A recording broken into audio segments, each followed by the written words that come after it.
शांति देवी के 3 बेटे थे। अब जिसके 3 बेटे और बहू हो, वो सास कितनी खुश होगी, सोचकर ही बहुत अच्छा लगता है। पर यहाँ बेचारी शांति के साथ थोड़ा उल्टा था, क्योंकि शांति की तीनों बहू अनुष्का, नेहा और रूबी की सरकारी नौकरी थी और शांति के तीनों बेटों का अपना खुद का बिजनेस था। क्योंकि शांति की तीनों बहू की सरकारी नौकरी थी, इस बात का उसकी तीनों ही बहू को काफी घमंड था। ऐसे ही एक दिन, नेहा, मैं एक टीचर हूँ और तुम एक पुलिस वाली, और तुम ये मत भूलो कि आज जो तुम पुलिस की वर्दी में मुझ पर ढोस जमा रही हो ना, ये ना तुम एक गुरु की वजह से बनी हो, इसीलिए तुम्हारा कोई हक नहीं बनता अपने गुरु का अपमान करने का। अगर गुरु चोर बन जाए तो हम पुलिस वालों का काम होता है उनकी अच्छे से खातिरदारी करने का, और अगर आप इसी तरह से मेरे फट्टे में टांग अड़ाती रही तो एक दिन मैं आपकी अच्छे से खबर लूंगी। नेहा दीदी, आप तो बोलो ही मत, क्योंकि आप जो कानून झाड़ रही हो ना, शायद आप भूल रही हो कि मुझे भी कानून खेलना आता है। क्योंकि आप जैसे पुलिस वाले जैसे 420 करते हैं ना, वैसे ही हम वकील उनको उनकी सही जगह दिखाते हैं। तो आप जो अनुष्का दीदी को चोर बोल रही हैं ना, तो आप खुद क्या हो? रिश्वतखोर कहीं की। क्या तूने मुझे रिश्वतखोर और 420 बोला? अब देख, मैं तुम दोनों को जेल में डालती हूँ। जब एक रात तुम दोनों देवरानी जेठानी जेल में रहोगे ना, तब तुम्हारी अकल ठिकाने आएगी। इस तरह से हमेशा की तरह शांति देवी के घर में अशांति का माहौल बन जाता है। शांति अपनी तीनों ही बहू से काफी परेशान हो चुकी थी। हर रोज अपने काम पर जाने से पहले उसकी तीनों ही बहू कुछ इसी तरह से लड़ा करती और घर में तोड़फोड़ करके अपने अपने काम पर चली जाया करती। पर आज शांति देवी को घर का ये युद्ध बर्दाश्त नहीं होता और आखिर वो अपनी चुप्पी तोड़ ही देती है। ये शांति भवन है। जब से तुम तीनों इस भवन में आई हो ना, तुम तीनों ने मेरी नाक में दम कर रखा है। अरे आज शांति ही फैला रखी है यहाँ पर। बहुत बर्दाश्त कर लिया मैंने। तुम तीनों का रोज रोज का ये नाटक मेरे सर पे चढ़ के नाचने लगा है। अगर फिर से तुम तीनों ने लड़ाई करी तो मैं तुम तीनों को घर से धक्का मार के निकाल दूंगी। उसके बाद अपनी सरकारी नौकरी के साथ यहाँ वहाँ रोड पर घूमते रहना। माँ जी, टेढ़ों को सीधा करना बहुत जरूरी होता है। मेरी दोनों ही जेठानियां बहुत टेढ़ी हैं। एक गुरु है, लेकिन उनके पास खुद का कोई ज्ञान ही नहीं है। दूसरी खाकी वर्दी वाली है, पर उन्होंने अपनी वर्दी का कोई लिहाज ही नहीं किया। सबसे छोटी हो तो सबसे छोटी बन के रहो। वकील हो इसका मतलब ये नहीं कि कुछ भी बोलती चली जाओगी। तुम वकील अपने पैसों के चक्कर में निर्दोषों को भी कई बार सजा दिलवा देते हो। तुम वकील की तरह हम टीचर्स नहीं होते। हम टीचर्स हमेशा ये चाहते हैं कि हमारा बच्चा आगे बढ़े, ना कि तुम्हारी तरह। शायद आप दोनों भूल रही हो कि अगर आप दोनों की सरकारी नौकरी है तो मेरी भी सरकारी नौकरी है। मैं भी देश के लिए काम कर रही हूँ, इसीलिए मैं आप दोनों की फालतू बकवास नहीं सुनने वाली। इस तरह से शांति देवी की तीनों बहुएं आपस में लड़कर अपने अपने काम पर चली जाती है। अब ये रोज का काम हो चुका था। जैसे ही तीनों देवरानी जेठानी घर में आती है, वो तीनों ही आपस में लड़ना शुरू कर देती है। अपनी बहुओं की रोजाना की लड़ाई से अब शांति देवी काफी परेशान हो चुकी थी और एक दिन जब उसकी तीनों बहू काम पर चली जाती है तो शांति देवी अपनी तीनों बेटों को बुलाती है और उनसे कहती है, बेटा, समय के साथ साथ इन तीनों की लड़ाइयाँ बढ़ती ही जा रही हैं। कहने के तो ये पढ़ी लिखी हैं, सरकारी नौकरी वाली हैं, पर इन तीनों के अंदर इतनी समझ नहीं है कि ससुराल में कैसे रहते हैं, बड़ों का सम्मान कैसे किया जाता है। इन तीनों के अंदर सरकारी नौकरी का काफी ज्यादा घमंड है। अब इन तीनों का घमंड तोड़ना ही होगा, क्योंकि अगर हमने इनका घमंड नहीं तोड़ा ना तो ये हमारा घर तोड़ देंगी। पर माँ, हम खुद इन तीनों की लड़ाई से परेशान हैं। हम तीनों भाई को समझ नहीं आता कि इन तीनों की लड़ाई कैसे खत्म करें, और इसलिए हमने अब घर आना भी कम कर दिया है। भैया बिल्कुल सही कह रहे हैं माँ। अब आप ही बताओ कि हम तीनों आखिर ऐसा क्या करें जिससे इन तीनों की लड़ाई खत्म हो जाए और ये तीनों जो सरकारी नौकरी का घमंड दिखाती हैं वो भी खत्म हो जाए। तुम तीनों इतना करो जितना मैं बोलूं। बहुत कर लिया इन तीनों ने मेरे घर में तांडव। अब जैसा मैं कहती हूँ मेरी हाँ में हाँ मिलाना तुम तीनों। पर माँ, आप ऐसा क्या बोलोगी उन तीनों से? वो सब कुछ तुम मुझ पर छोड़ दे। इस तरह से शांति के कहने पर उसके तीनों बेटे अपनी माँ की तरफ हो जाते हैं और इसी तरह से कुछ दिन बीत जाते हैं। और एक दिन जब हमेशा की तरह शांति देवी की तीनों बहुएं काम पर से घर आकर रात में रसोई घर में काम कर रही होती है तो शांति देवी रसोई घर में जाती है। बहू, तुम तीनों फिर से लड़ाई करने लगी। याद है कि मैंने तुम तीनों से क्या कहा था कि अगर तुम तीनों ने फिर से इस घर में लड़ाई की तो मैं तुम तीनों को इस घर से निकाल दूंगी। तो एक काम करो, तुम तीनों अपना अपना सामान बांधो और निकलो मेरे घर से। माँ जी ऐसे कैसे हम निकल जाए? ये घर हमारा भी है और वैसे भी लड़की का ससुराल ही उसका असली घर होता है। माँ जी आप हमारे बिना इजाजत के हमें घर से बाहर नहीं निकाल सकती। अगर आपने हमारे साथ जबरदस्ती करी तो मैं आपको थाने में बंद कर दूंगी। और मैं आप पे केस कर दूंगी, फिर देखती हूँ। बहू, ये घर तुम्हारा कैसे हो गया? मेरे बेटे मेरे साथ हैं। तुम तीनों को अपनी सरकारी नौकरी का बहुत ज्यादा घमंड है, इसीलिए तुम तीनों अपने अपने मायके जाओ और यहाँ रहने की कोई जरूरत नहीं है, क्योंकि मैं नहीं चाहती कि मेरा घर टूटे और तुम तीनों आए दिन मेरा घर तोड़ने की कोशिश करती रहती हो। माँ जी ये आपकी गलत फहमी है। हमारे पति हमारे साथ हैं, आखिर हम उनकी पत्नियां हैं और एक पति अपनी बीवी को भला खुद से दूर कैसे कर सकता है? तुम तीनों मेरे बेटों की पत्नियां हो, लेकिन माँ नहीं। मैंने अपने बेटों को 9 महीने अपनी कोख में रखा है, इसलिए उनका कर्तव्य बनता है कि वो मेरी बात माने। और मेरे बेटे ना बहुत ज्यादा संस्कारी हैं, तुम्हें बताने की कोई जरूरत नहीं है मुझे। अगर मैं उन्हें कह दूं कि मेरे बेटे तुम्हें तलाक दे दें, तो वो अभी हंसते हंसते तुम्हें तलाक दे देंगे। मैं नहीं मानती, मैं अभी बुलाती हूँ आपके तीनों बेटों को। इस तरह से नेहा शांति देवी के तीनों बेटों को बुलाती है और उन तीनों से कहती है, माँ जी आ गए आपके तीनों बेटे। अब जो बात आपने हम तीनों से अकेले में कही वो बात अपने बेटों के सामने तो कहिए जरा। मेरे बच्चों, मैं इस घर में शांति चाहती हूँ और इस घर में शांति तब आएगी जब तुम तीनों की बीवियां अपने अपने मायके चली जाएंगी। अब तुम खुद बताओ कि तुम क्या चाहते हो? अपनी अपनी बीवियों को मायके छोड़कर आओगे या अपनी माँ को वृद्धाश्रम? माँ आप कैसी बातें कर रही हैं? आप हमारी माँ हैं, हमारी बीवियां हमें अब मिली हैं, वो भी आपकी वजह से। आपने हमें दुनिया दिखाई है माँ। हम अपनी बीवी को छोड़ सकते हैं पर आपको नहीं, इसलिए हम सभी अपनी बीवियों को उनके मायके छोड़कर आएंगे और ये तीनों तब तक अपने मायके में रहेंगी जब तक आप हमें इन्हें वापस लाने के लिए नहीं बोल देती माँ। आप तीनों ये क्या कह रहे हैं? हम तीनों आपकी पत्नियां हैं। हाँ, तुम तीनों हमारी पत्नियां हो पर माँ से बढ़कर नहीं हो। और वैसे भी तुम तीनों की लड़ाई की वजह से माँ के साथ साथ हम तीनों भी परेशान हो चुके हैं, इसलिए हम अपनी माँ के साथ हैं और हमेशा माँ के ही साथ रहेंगे। अब क्या था, तीनों ही बहुओं को अपनी इज्जत प्यारी थी। वो तीनों नहीं चाहती थी कि उन तीनों की किए की सजा उनके माँ बाप भुगते, इसलिए तीनों बहू सुधर जाती हैं और निर्णय लेती हैं कि वो तीनों अब कभी नहीं लड़ेंगी। हमें अपनी गलतियों का एहसास हो चुका है। हम तीनों समझ चुके हैं कि हम कितनी सरकारी नौकरी क्यों ना कर ले, जब तक हम अपने परिवार वालों की इज्जत नहीं करेंगे तब तक हमारे इस ज्ञान और नौकरी की कोई अहमियत नहीं रहेगी। इस तरह से शांति देवी की तीनों बहू को अपनी गलती का एहसास हो जाता है और वो तीनों आपस में लड़ना बंद कर देती हैं और उन तीनों का सरकारी नौकरी का घमंड भी चकनाचूर हो जाता है। इस तरह से शांति देवी अपने घर में एक बार फिर से शांति बरकरार कर लेती है। सुमित्रा अपने बेटे नीरज के साथ रहा करती थी।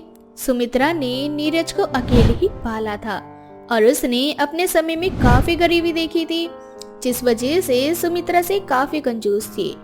वो हर चीज में कटौती किया करती थी। नीरज अब बड़ा हो चुका था और वो अपने बेटे की शादी एक अमीर घर की लड़की से करवाना चाहती थी ताकि उन्हें कभी पैसों की दिक्कत ना रहे। पर ये क्या, नीरज बिना सुमित्रा को कुछ बताए काजल नाम की गरीब लड़की से शादी करके उसे घर ले आता है। काजल को अपनी बहू के रूप में देख सुमित्रा के पैरों तले जमीन खिसक जाती है। बेटा, ये सब क्या है? तूने इस लड़की से शादी कर ली और मुझे बताया भी नहीं। माना कि मैं तेरी माँ कंजूस हूँ, लेकिन इसका मतलब ये नहीं कि मैं तेरी शादी का खर्चा ना उठा सकूं। माँ मैं जानता हूँ, पर मैंने काजल से शादी इसलिए नहीं करी ताकि हमारे पैसे बच सकें, बल्कि मैं काजल से बहुत प्यार करता था, इसलिए मैंने काजल से शादी करी। और मैं बहुत अच्छे से जानता था कि आप काजल को कभी नहीं अपनाओगी, क्योंकि काजल गरीब है। उनके माँ बाप के पास इतना पैसा नहीं है कि वो दहेज में कुछ दे सकें। अब सुमित्रा करती भी तो क्या, वो अपने बेटे नीरज के खातिर काजल को अपना लेती है और ऐसे ही कुछ दिन बीत जाते हैं। समय के साथ नीरज का प्रमोशन हो जाता है और नीरज गांव से बाहर शहर में नौकरी करने के लिए चला जाता है। अब घर में केवल सुमित्रा और काजल रहते हैं। काजल ने भी घर की सारी जिम्मेदारियां बखूबी उठा रखी थी, पर सुमित्रा की कंजूसी की कोई हद नहीं थी। ऐसे ही एक दिन काजल किचन में खाना बना रही होती है और तभी सुमित्रा उससे कहती है, अरे ओ कलमुही, हम इतने भी धनवान नहीं हैं जो हम बेमतलब पूरे घर में पंखा, कूलर, टीवी, फ्रिज चलाते रहें। क्या हुआ माँ जी, आप ऐसा क्यों बोल रही हैं? मैं ऐसा क्यों बोल रही हूँ? अरे ओ महारानी, अभी तेरे कमरे से आ रही हूँ। तेरे कमरे में पंखा लाइट चालू है, वो देख रसोई में फ्रिज अभी तक चालू है। अरे ये सब क्या है? जब पानी ठंडा हो चुका है तो फ्रिज चलाने का क्या मतलब है? इतना बोलकर सुमित्रा फ्रिज बंद कर देती है और काजल से कहती है, इतनी गर्मी नहीं हो रही है कि तुझे हर समय फ्रिज का पानी चाहिए। ये मत भूल कि तेरे मायके में फ्रिज नहीं था, फिर भी तू यहाँ फ्रिज का ठंडा पानी पी रही है। और रही बात पंखे और लाइट की, तो जहाँ पर मैं बैठूंगी वहीं पर पंखा और लाइट चलेगा। इसके अलावा कहीं भी तूने पंखा और लाइट जलाया तो मुझसे बुरा नहीं होगा कोई भी। सुमित्रा काजल को उसकी गरीबी और उसकी औकात दिखाकर चली जाती है, पर बेचारी काजल करती भी तो क्या। सच तो आखिर सच है, उसके मायके में ऐसी कोई भी फैसिलिटीज नहीं थी, इसलिए काजल चुपचाप अपनी सास के सारे ताने सुनती है और भरी गर्मी में पूरा दिन काम करती है। ऐसे ही एक दिन काजल की तबीयत कुछ ठीक नहीं होती, इसलिए वो खाना बनाकर थोड़ी देर आराम करने की सोचती है। आज तो बहुत गर्मी है, अब गर्मी बर्दाश्त नहीं हो रही, चक्कर आ रहे हैं। एक काम करती हूँ, माँ जी के साथ उनके कमरे में थोड़ी देर पंखे की हवा में बैठ जाती हूँ, क्या पता थोड़ी तबीयत सुधर जाए। इतना सोचकर काजल अपने सास के कमरे में जाती है और पंखे के नीचे बैठ जाती है। और तभी वॉशरूम में सुमित्रा निकलती है। अपनी बहू को पंखे की हवा खाता देख सुमित्रा को उससे जलन होने लगती है और वो काजल से कहती है, क्यों री महारानी, हमारे घर का बिजली बिल तेरे माँ बाप भरते हैं क्या, जो मेरे कमरे में मुझे ना देखकर तू पंखे की हवा खाने लगी? माँ जी आज बहुत ज्यादा गर्मी हो रही है और आपने साफ साफ कहा था कि आपके कमरे के अलावा किसी और कमरे में पंखा नहीं चलेगा। आपके कमरे में पहले से ही पंखा चल रहा था तो मैंने सोचा। अपनी सास की ऐसी बातें सुनकर काजल कुछ नहीं कहती और उन सड़ी गली सब्जी से ही खाना बनाती है। अब ऐसे ही कुछ दिन बीत जाते हैं और एक दिन गलती से काजल से थोड़ा सा ज्यादा खाना बन जाता है, जो पूरी तरह से खराब हो जाता है। काजल उस खाने को फेंक नहीं जा रही होती है कि तभी सुमित्रा आ जाती है और काजल से कहती है, क्यों री कलमुही, ये खाना क्या तू अपने बाप के घर से लाई थी जो इसे फेंक रही है? माँ जी ये खाना खराब हो चुका है, अगर इस खाने को खाएंगे तो हमारी तबीयत खराब हो जाएगी। इससे तो अच्छा है ना कि इस खाने को जानवर या डस्टबिन में फेंक दिया जाए। बहुरानी, सब्जियों की खेती ना तेरे माँ बाप करते हैं, मेरे घर में ये सब नहीं है और ना ही मेरे घर में सब्जियों का भंडार है। इसीलिए अगर तूने खाने का एक भी दाना फेंका तो मैं तुझे उठाकर इस घर से फेंक दूंगी, इसीलिए चुपचाप खाने को खा। इस तरह से जबरदस्ती सुमित्रा काजल को खराब खाना खिला देती है, जिससे काजल की तबीयत खराब हो जाती है। ज्यादा तबीयत खराब होने की वजह से अब सुमित्रा को ना चाहते भी उसे डॉक्टर के पास ले जाना पड़ता है, जहां डॉक्टर सुमित्रा से कहते हैं कि वो काजल का ख्याल रखे और साथ ही उसे बड़े हॉस्पिटल में भर्ती कराए ताकि काजल को खून और पानी चढ़ा सके। पर जैसे ही सुमित्रा को पता चलता है कि काजल के इलाज में काफी पैसे लगेंगे, तो वो काजल को घर ले आती है और उससे कहती है, सच में तू इतनी बीमार या नाटक कर रही है? अगर तुझे बीमारी पड़ना था तो अपने मायके में जाके पड़ती ना, यहाँ तेरा खर्चा कौन उठाएगा तेरी बीमारी का? इतने पैसे तो है भी नहीं मेरे पास कि मैं तेरा इलाज करवाऊं। माँ जी इतनी कंजूसी अच्छी बात नहीं है, कभी ऐसा ना हो कि आप इस कंजूसी की वजह से किसी अपने को खो दें। और रही मेरे इलाज की बात, तो भले ही आपके पास मेरे इलाज के लिए पैसे नहीं है, पर मेरे माँ बाप गरीब होकर भी मेरा इलाज करवा देंगे। आप मुझे मायके जाने दीजिए। काजल के बाद सुमित्रा को बहुत बुरी लगती है और वो तुरंत काजल की माँ को फोन करके उसे घर बुलाती है। अब क्या था, अब काजल की माँ अपनी बेटी को अपने साथ घर ले जाती है और अपनी बेटी का इलाज करवाती है। इसी बीच नीरज भी घर आ जाता है और जब उसे अपनी माँ की कंजूसी के बारे में पता चलता है तो वो सबसे पहले काजल को घर लेकर आता है और उसका अच्छे से इलाज करवाता है। साथ ही अपनी माँ से कहता है, माँ मैं मानता हूँ आपने अकेले मेरी परवरिश करी है और आपने कई सारी मुसीबतें भी झेली हैं, इसलिए आप हर चीज में कंजूसी करती हैं। पर माँ इतनी कंजूसी भी अच्छी नहीं है। अगर काजल अपने मायके नहीं जाती और सही समय पर मैं नहीं आता तो काजल हम सबसे हमेशा के लिए दूर चली जाती, ठीक उसी तरह से जैसे कि पापा गए। लेकिन बेटा ये सब कुछ मैंने तेरे और बहू के लिए तो किया है। आज अगर हम 2 पैसे बचाएंगे तो आने वाले समय में हमें ही तो काम आएगा ना। माँ आप इन पैसों को बचाकर क्या करोगी जब आपके बहू बेटे ही जिंदा नहीं रहेंगे? माँ मैं मानता हूँ हमने बहुत गरीबी देखी है। माँ जैसे आपने गरीबी देखी है वैसे ही काजल ने भी गरीबी देखी है, पर इसका मतलब ये तो नहीं कि हम इतने कंजूस बन जाएं कि किसी की जान से भी प्यार न करें। और वैसे भी माँ अब हम गरीब नहीं हैं और मैं आपसे वादा करता हूँ मैं और मेहनत करूंगा, बस आप अपनी कंजूसी छोड़ दीजिए। अब सुमित्रा को अपनी गलती का एहसास हो जाता है, जिसके बाद वो कंजूसी करना छोड़ देती है और काजल को दिल से अपना लेती है, साथ ही साथ उसका अच्छे से ख्याल भी रखती है।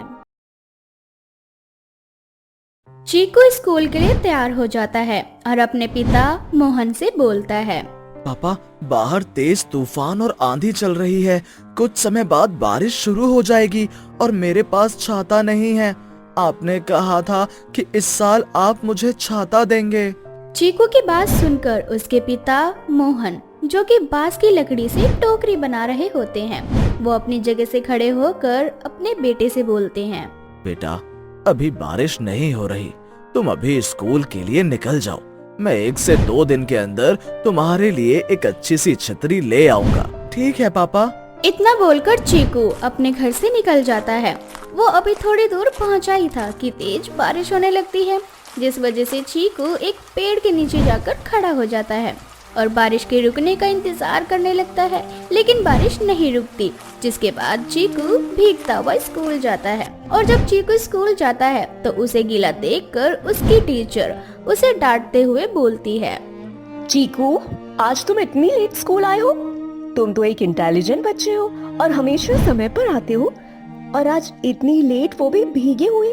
तुम छाता लेकर क्यों नहीं आए बाकी बच्चों की तरह? हाँ, मैं तुम्हें इस तरह से क्लास में बैठने नहीं दे सकती, तुम तो भीगे हुए हो। टीचर मेरे पास छतरी नहीं है, मेरे पिताजी ने बोला है कि वो बहुत जल्द मेरे लिए एक छतरी ला देंगे। चीकू की बात सुनकर क्लास के सभी बच्चे हंसने लगते हैं, जिसके बाद टीचर सभी बच्चों को चुप करवाकर चीकू से बोलती है, चीकू मैं तुम्हें क्लासरूम में नहीं आने दे सकती, इसीलिए जब तक तुम सूख नहीं जाते तब तक तुम क्लासरूम के बाहर खड़े होकर ही पढ़ाई करोगे। बेचारा चीकू अपनी टीचर की बात मान लेता है और क्लासरूम के बाहर खड़े होकर पढ़ाई करने लगता है। छुट्टी होने के बाद सभी बच्चे अपना बैग और छतरी लेकर घर जाने लगते हैं और चीकू बारिश में भीगता हुआ घर जाता है। जब चीकू गीला घर जाता है तो चीकू को गीला देख उसकी माँ रमा अपने पति मोहन से बोलती है, हमारा चीकू पढ़ने लिखने में कितना तेज है। हर साल जब भी मॉनसून आता है हमारे चीकू की पढ़ाई छूट जाती है। कभी वो गीला स्कूल जाता है तो कभी लेट स्कूल जाता है, कभी कभी तो उसकी तबीयत खराब हो जाती है जिस कारण उसकी पढ़ाई छूट जाती है। और ऐसा कब तक चलता रहेगा मुझे कुछ भी नहीं पता। आप इस बार पैसे जोड़कर मेरे बच्चे के लिए एक छाता खरीद दो। रमा मैं अपनी तरफ से पूरी कोशिश करता हूँ, पर तुम तो जानती हो ना बांस की टोकरियों से, पर मैं इस बार चीकू के छाते के लिए पैसे जोड़ रहा हूँ। मैं जल्द ही उसके लिए छतरी ले लूंगा। जिसके बाद रमा चीकू को अपने साथ घर के अंदर ले जाती है।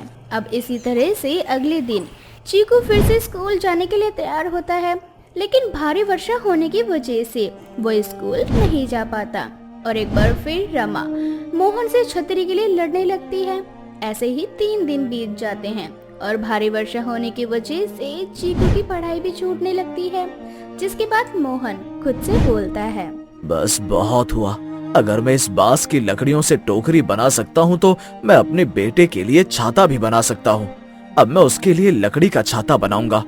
इतना बोलकर मोहन अपने बेटे चीकू के लिए लकड़ी का छाता बनाने लगता है और पूरे दिन की कड़ी मशक्कत करने के बाद आखिर मोहन अपने बेटे के लिए लकड़ी का छाता बना ही लेता है। और अगले दिन जब चीकू स्कूल जाने के लिए उठता है तो भारी वर्षा होते हुए देख वो एक बार फिर से उदास हो जाता है, जिसके बाद मोहन अपने हाथों से बनाई हुई लकड़ी की छतरी चीकू को देता है और उससे बोलता है, बेटा अब तुम्हें बारिश के मौसम में घर में बैठने की जरूरत नहीं है।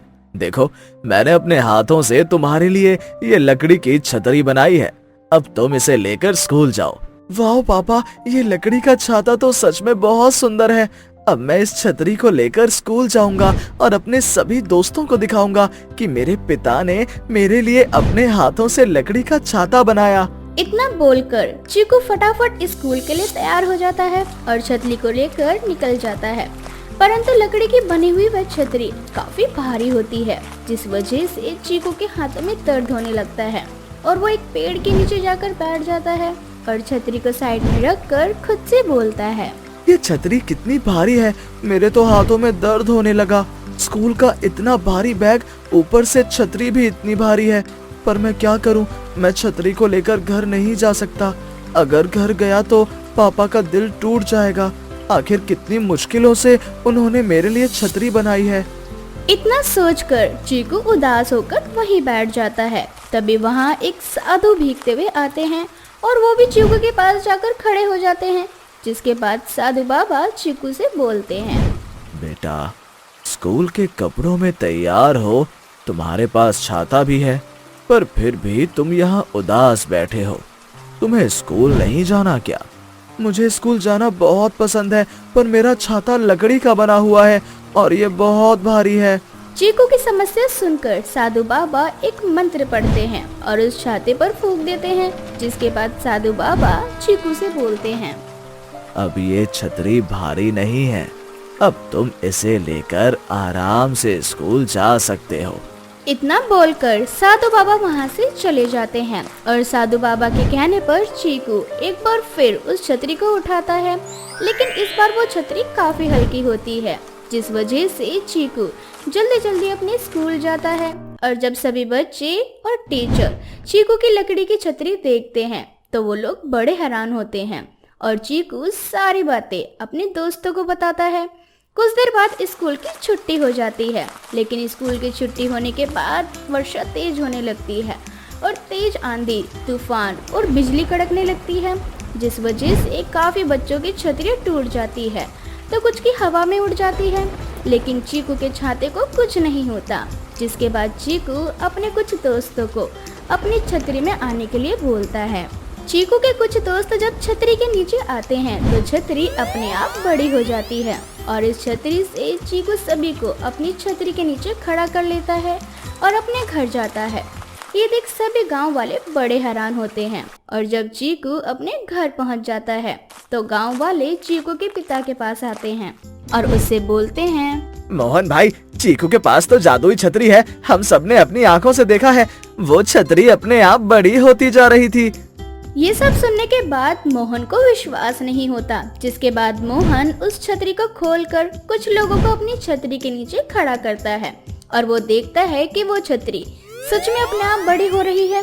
जिसके बाद सभी गांव वाले उस छतरी का सदुपयोग करने के लिए मोहन को एक आइडिया देते हैं। मोहन भाई, तेज वर्षा होने की वजह से हमारी फसल को बहुत नुकसान हो रहा है और हम इस छतरी की मदद से अपनी फसल साथ ही वर्षा के पानी को जमा कर सकते हैं। वो कैसे? मोहन, हम चीकू की छतरी लेकर बांध और खेत के बीच में खड़ा कर देंगे, जिस वजह से बारिश का सारा पानी बांध में आ जाएगा और छतरी के नीचे फसल होने की वजह से हम सभी गांव वालों की फसल भी बच जाएगी। उस आदमी के कहने पर मोहन उसकी बात मान जाता है और वैसा ही करता है और छतरी के नीचे जितने भी खेत होते हैं वो सभी बारिश की वजह से खराब नहीं हो पाते और बारिश का सारा पानी बांध नहर में जमा हो जाता है। जिसके बाद बारिश का मौसम खत्म हो जाता है और गांव वालों के पास बारिश का पानी स्टोर हो जाता है।